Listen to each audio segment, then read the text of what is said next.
Hi అండి, నమస్తే. నేను మీ Sonia. Welcome back to our channel Smart Soni Siva. ఇన్స్టాగ్రామ్లో తెగ వైరల్ అయిపోతున్న బ్రెజిలియన్ స్వీట్ బాల బయానాని ఈరోజు మన వీడియోలో పక్కా కొలతలతో చూపించబోతున్నాను. అవును, మీలో ఎంతమంది ట్రై చేశారు? ట్రై చేస్తే ఎంతమందికి పర్ఫెక్ట్గా వచ్చింది? అలాగే ఎంతమంది ఫెయిల్ అయ్యారు?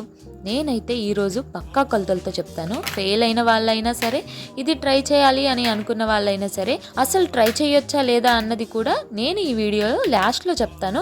వీడియోని అస్సలు స్కిప్ చేయకుండా లాస్ట్ వరకు చూసేయండి. ఈ బాల బయానా రెసిపీని పక్కా కొలతలతో చిన్న చిన్న సీక్రెట్ టిప్స్తో చేయబోతున్నాను.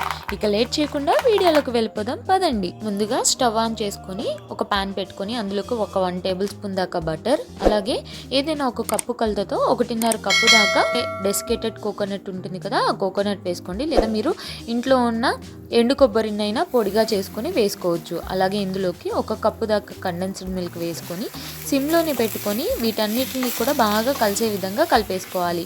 ఈ కొబ్బరి పొడి అనేది చక్కగా దగ్గరికి అవ్వాలన్నమాట. ఈ మిశ్రమం అంటే మనకి ఉండలాగా అవ్వాలి.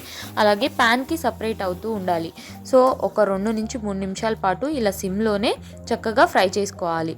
చూడండి, మనకి వేసినప్పుడు కన్నా ఇప్పుడు ఇంకొంచెం థిక్గా అయింది కదా. ఇప్పుడు మనం చేత్తో తీసుకొని ఇలా ఉండలా చుడితే మనకి ఉండలాగా రావాలన్నమాట. ఇలా వస్తే కనుక మనకి రెడీ అయిపోయినట్టు. ఇప్పుడు స్టవ్ ఆఫ్ చేసి ఒక ప్లేట్లోకి తీసుకొని దీన్ని చల్లారిపోనివ్వాలి. అంటే కంప్లీట్గా చల్లారిపోకూడదు. కంప్లీట్గా చల్లారిపోతే ఏంటంటే మనకి గట్టిగా అయిపోతుంది కండెన్స్డ్ మిల్క్ వల్ల. సో గోరువెచ్చగా అయ్యి మనం చేత్తో తాకగలం అన్న టైంలో మనం ఉండల్ని చేసుకోవాలన్నమాట. సో ఇలా కొంచెం గోరువెచ్చగా ఉన్నప్పుడు చేతికి నెయ్యి రాసుకోండి. నెయ్యి రాసుకుంటే కనుక మనకి చేతికి అతుక్కోకుండా ఉంటుందన్నమాట. సో నెయ్యి రాసుకొని ఇలా స్పూన్ సహాయంతో కొంచెం కొంచెం తీసుకొని మీకు ఏ సైజులో కావాలో ఆ సైజులో చేసుకోండి. మరీ ఎక్కువ పెద్దవి చేసుకోవద్దు. నేను చూపిస్తున్న సైజ్ అయితే పర్ఫెక్ట్గా సరిపోతుంది.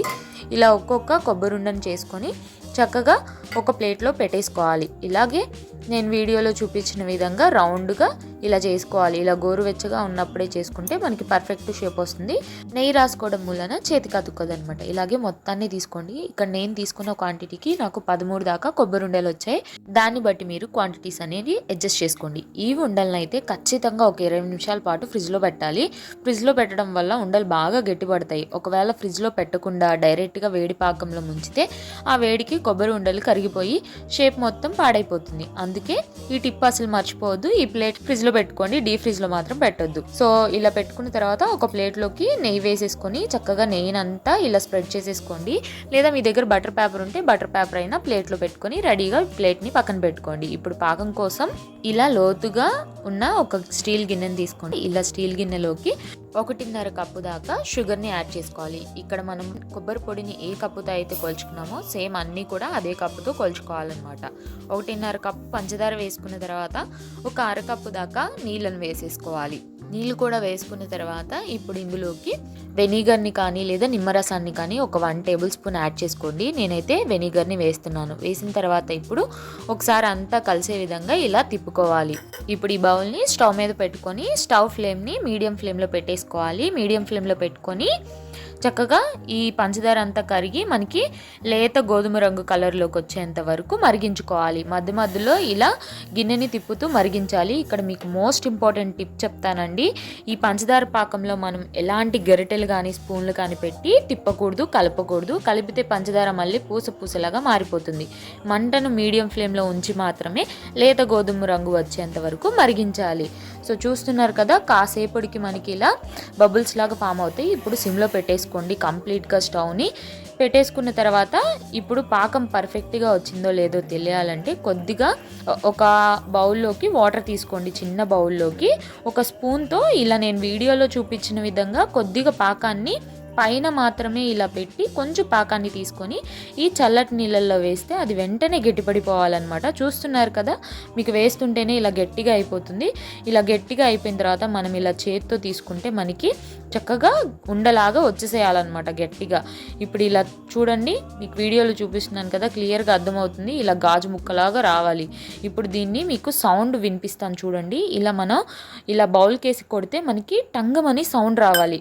అలా వస్తే కనుక మనకి పాకం పర్ఫెక్ట్గా రెడీ అయిపోయినట్టు చూస్తున్నారు కదా, ఇలా గాజు ముక్క కొట్టినట్టు సౌండ్ వస్తుంది. ఇలా వస్తే మనకి పాకం రెడీ అయిపోయింది. ఇప్పుడు ఫ్రిడ్జ్లో పెట్టిన కొబ్బరుండల్ని బయటికి తీసేసి ఇలా ఒక టూత్ పిక్ గుచ్చేసి కొబ్బరుండల్ని ఇలా ముంచి ఒక 2 సెకండ్ల దాకా ఇలా తిప్పేసుకోవాలి. అంటే కొబ్బరుండలకి ఈ పాకం మొత్తం పట్టాలన్నమాట. ఇలా పట్టేలాగా ఉంచుకోవాలి. అలాగే ఇక్కడ ఇంకొక టిప్ అండి, మనం ఇది చేసేటప్పుడు ఇక్కడ మనం స్టవ్ ఆపకూడదు అనమాట.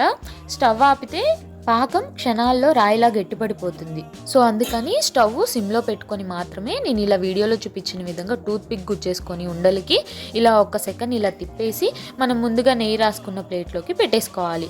మనకి ఇలా ఉండలు ఫాస్ట్గా చేసేయాలన్నమాట, అసలు స్లోగా చేయకూడదు. చూడండి కలర్ అనేది పాకం చేంజ్ అవుతుంది కదా, లాస్ట్కి ఉండలకి వచ్చేసరికి నాకు బాగా డార్క్ కలర్ అయిపోయింది. స్టార్టింగ్లో ఇలా వైట్గా ఉంది, మిడిల్లోనేమో లైట్ గోల్డెన్ కలర్ వచ్చింది.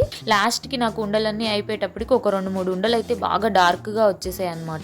చక్కగా ఇలా ఉండలన్నీ కూడా పాకంలో ముంచేసుకొని ఇలా మనం ముందుగా నెయ్యి రాసుకున్న ప్లేట్లోకి పెట్టేసుకుని ఒక 2 నిమిషాలు పక్కన పెట్టామంటే చక్కగా ఇవి సెట్ అయిపోతాయి అనమాట. 2 నిమిషాలకి పాకం అనేది గట్టిపడిపోతుంది. చూస్తున్నారు కదా, 2 మినిట్స్ తర్వాత నేను మీకు చూపిస్తున్నాను ఎలా సౌండ్స్ వస్తున్నాయో. సేమ్ గాజులాగా సౌండ్ వస్తుంది కదా. సో పర్ఫెక్ట్గా అయితే మనకి రెడీ అయిపోయాయి అనమాట. ఇప్పుడు వీటిల్ని చక్కగా ఒక్కొక్కటిగా రిమూవ్ చేసేసుకోవడమే, మనకి అతుక్కోవు. చూడండి సౌండ్ కూడా ఎలా వస్తుందో. ఇప్పుడు వీటికి పెట్టిన టూత్ పిక్స్ కూడా తీసేసుకోవడమే. టూత్ పిక్స్ కూడా ఈజీగా వచ్చేస్తాయి. టూత్ పిక్స్ తీసేసిన తర్వాత చక్కగా ప్లేట్లో సర్వ్ చేసుకొని ఎంజాయ్ చేయొచ్చు. ఇప్పుడు దీని టేస్ట్ ఎలా ఉందో చెప్తాను. సేమ్ కొబ్బరి ఉండలు తిన్నట్టే ఉంది, కాకపోతే కొంచెం పైన ఎక్స్ట్రా క్రిస్పీ లేయర్ అనేది ఉంది. లోపల కొబ్బరి ఉండ తిన్న ఫీలింగే వస్తుంది సాఫ్ట్గా. ఇది ట్రై చేయొచ్చా అంటే, కొత్తగా ఎవరైనా తినాలి, మేము ఎక్స్పీరియన్స్ చేయాలి, కొత్తగా ట్రై చేయాలి అనుకునే వాళ్ళకైతే ట్రై చేయండి, టైం ఉండి చేయాలనుకుంటే. బట్ నా ఒపీనియన్ ఏంటంటే టైం వేస్ట్ పనండి. దీనికన్నా కొబ్బరి ఉండలు చేసుకొని తినడం చాలా బెటర్. పిల్లలైతే నచ్చుతుంది, పిల్లలకు కూడా, పెద్దవాళ్ళకు కూడా ఒకసారి తినడానికి నచ్చుతుంది.